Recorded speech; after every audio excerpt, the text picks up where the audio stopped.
तो आपने जो पाप किया है वो 84 लाख योनियों में, आपको क्या लगता है आप करोड़ों बार जन्म हो चुके हैं?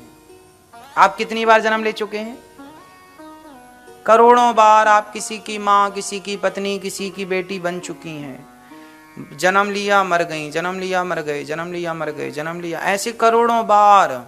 और ये करोड़ों बार के बाद फिर आपको ये बड़े भाग्य से मानव का शरीर मिल गया। अब इस शरीर को पा करके उस भगवान को नहीं पाया तो फिर क्या पाया?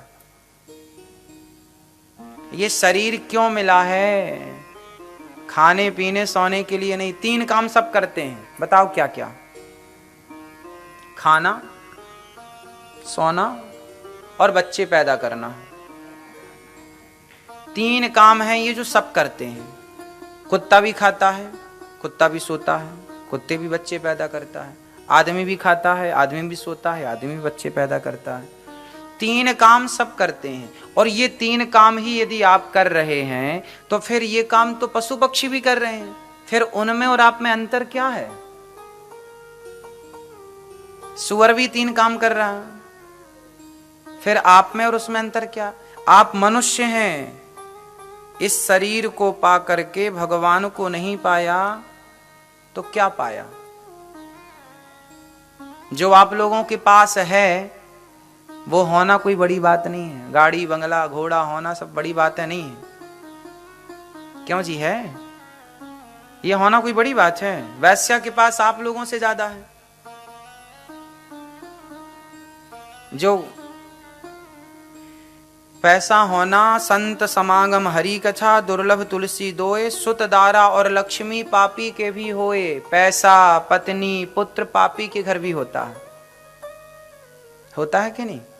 फिर और आपको क्या लगता है हमारे ऊपर भगवान की बड़ी कृपा है, हम बहुत पैसे वाले हैं? पैसा होना भगवान की कृपा नहीं है। पैसा तो वैश्या के घर भी बहुत होता है। भगवान की कृपा तब मानो जब आपका मन भगवान के चरणों में लगने लग जाए। समझ लो बड़ी कृपा है, इसलिए मन भगवान में लग गया। सत्संग मिल गया मतलब भगवान की कृपा है, इसलिए सत्संग मिल गया, इसलिए कृपा है, वरना संभव नहीं है। तो यम दूत 5 किलो जो पाप हमने किए वो पाप भोगने के लिए 84 लाख योनियों में भेजते हैं। जब पाप खत्म तो 100 ग्राम जो आपने पुण्य किया था ना, उस पुण्य के बल पर भगवान आपको मनुष्य का शरीर देते हैं। जाओ भैया, अब तुम्हें एक अवसर और दे रहे हैं, अब गलती ना करना, पुण्य पुण्य करके आना ताकि तुम्हारा मोक्ष हो जाए। और जो पाप और पुण्य से बच करके जो भगवान के चरणों में आत्म समर्पण कर देता है, जो समर्पण कर देता है, वो पाप पुण्य से बच जाता है, उसी का मोक्ष होता है। मोक्ष का अधिकारी कौन? चलो कबीरदास जी के बात से समझते हैं। चलती चक्की देख कर दिया कबीरा रोया, 2 पाटन के बीच में साबुत बचा न कोय।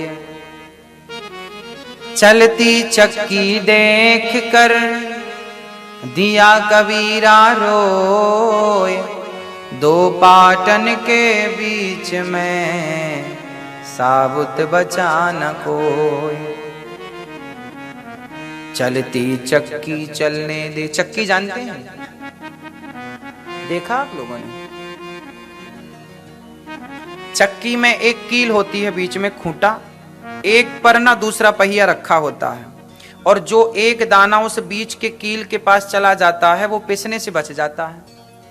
चक्की सबको पीस डालती है, जो दाना उसके बीच में गया वो सब पिस गया, लेकिन जो एक कील के पास दाना चला गया वो पिसने से। हाँ, तो चलती चक्की चलने दे, पिस पिस आटा होए, कीले माही जो रहे सो बाल नबा का होए। उसी तरह जो एक परमात्मा की शरण में चला गया वो जन्म मृत्यु के चक्र में पिसने से बच जाता है, और उसी का मोक्ष होता है जो भगवान की शरण में है। इसलिए अपने आप को क्या करो? भगवान के चरणों में समर्पित कर दो। जो समर्पित हो गया वो बच गया, और नहीं हुआ तो फिर आप पुण्य करो पाप करो, पुण्य करो पाप करो, पाप पुण्य का फल जन्म मृत्यु है। भाई आपने पुण्य किया तो पुण्य के कारण भी तो आना पड़ेगा पुण्य का फल भोगने, और पाप किया तो पाप का भी फल भोगने आना पड़ेगा। तो या पुण्य करो या पाप करो, दोनों के लिए संसार में आना पड़ेगा। पुण्य का फल सुख भोगने के लिए, पाप का फल दुख भोगने के लिए। इसलिए जो भगवान के आश्रित हो गए, जो शरण में चले गए, वो पाप पुण्य से बच जाते हैं और उनका मोक्ष हो जाता है।